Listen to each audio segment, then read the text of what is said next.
നിഹാലിന്റെ പിതാവ് ടെലിഫോൺ ലൈനിലുണ്ട് നമ്മൾക്കൊപ്പം. ഈ ഒരു കാര്യത്തിൽ വലിയൊരു അഭിമാനമാണ്, മലയാളികൾക്ക് മുഴുവനുള്ള അഭിമാനമാണ് നിഹാലിന്റെ ഈ ഒരു മത്സരം എന്നുള്ളത്. ഇനി അല്പം മണിക്കൂറുകൾ മാത്രമാണുള്ളത്. എന്താണ് പ്രതീക്ഷകളൊക്കെ ഉള്ളത്?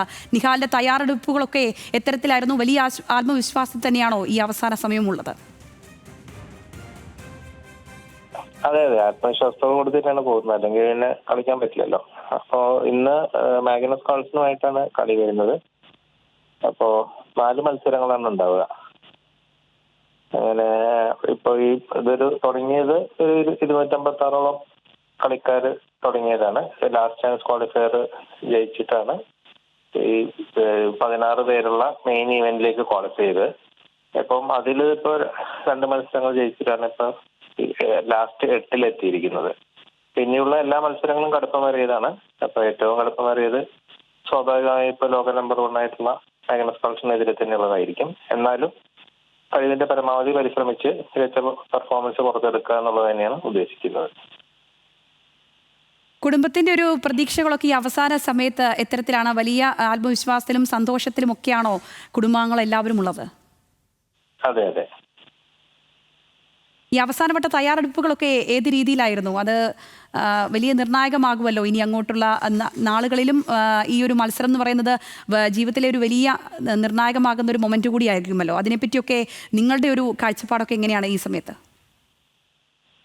ഈ സ്പോർട്സ് വേൾഡ് കപ്പ് എന്ന് പറയുന്നത് ഇപ്പോൾ ആദ്യമായിട്ടാണ് ഇങ്ങനെ ചെസ് ഒരു ഈവന്റ് ആയിട്ട് ഉൾപ്പെടുത്തുന്നത്. അപ്പൊ ഇത് പ്രധാനമായിട്ടും ഇതുകൊണ്ട് ഉദ്ദേശിക്കുന്നത് ചെസ് ഒരു സ്പെക്ടേറ്റർ സ്പോർട്സ് കൂടി ആയി മാറുന്നു എന്നുള്ളതാണ്.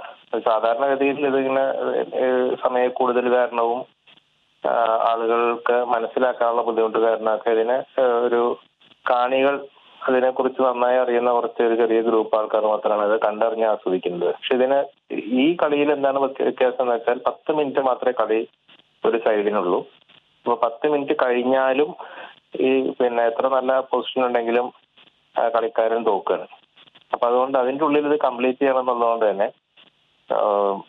ആളുകൾക്ക് 10 മിനിറ്റ് കഴിയുമോ എന്നുള്ളൊരു ഉദ്വേഗം എന്തായാലും ഉണ്ടാവുമല്ലോ സ്വാഭാവികമായിട്ടും. അപ്പൊ അതുകൂടി ഇതിൽ ഫാക്ടർ ആവുന്നതുകൊണ്ട് അപ്പൊ അത്രയും സമയത്തിനുള്ളിൽ ഈ കളിക്കാർ, മികച്ച കളിക്കാർ തന്നെയാണ് കളിക്കുന്നത് എല്ലാവരും, അവരവരുടെ സ്കിൽസ് കൊണ്ട് തന്നെ ജയിക്കാനും പറ്റുള്ളൂ. സമയം മാത്രമല്ല ഫാക്ടർ, എന്നാലും അതും കൂടി ഒരു ഫാക്ടർ ആയതുകൊണ്ട് കാണികൾക്കും എന്തെങ്കിലും ഇതിലുണ്ട്. ഒന്നും മനസ്സിലാതെ ഇരുന്ന് കാണുന്ന ഒരാൾക്ക് പോലും ഇതിനകത്ത് ആ സമയം കഴിഞ്ഞ് അയാൾ തോറ്റു പോകുമോ അങ്ങനെയൊക്കെയുള്ള ഒരു ഇൻക്രിമെന്റ് ഇല്ല എന്നുള്ളത് ഒരു പ്രത്യേകതയാണ്. ഒരു സാധാരണ ഒരു 3 നടത്തുമ്പോൾ ഏതാനും സെക്കൻഡുകൾ ആഡ് ചെയ്യാറുണ്ട്. ഇതിൽ ആ ഒരു ഇതും ഇല്ല. 10+0 ആണ്. 10 മിനിറ്റ് കഴിഞ്ഞ് കഴിഞ്ഞാൽ ക്ലോക്ക് റൺ ഔട്ട് ആയി കഴിഞ്ഞാൽ കഴിഞ്ഞു, കളി കഴിഞ്ഞു എന്നുള്ളതാണ് ആ പ്ലെയറെ സംബന്ധിച്ച്. ശരി, വളരെയധികം നന്ദി ശ്രീ സരേൻ. നിഹാലിന്റെ പിതാവാണ് ഈ സമയം നമുക്കൊപ്പം പ്രതികരിച്ചത്.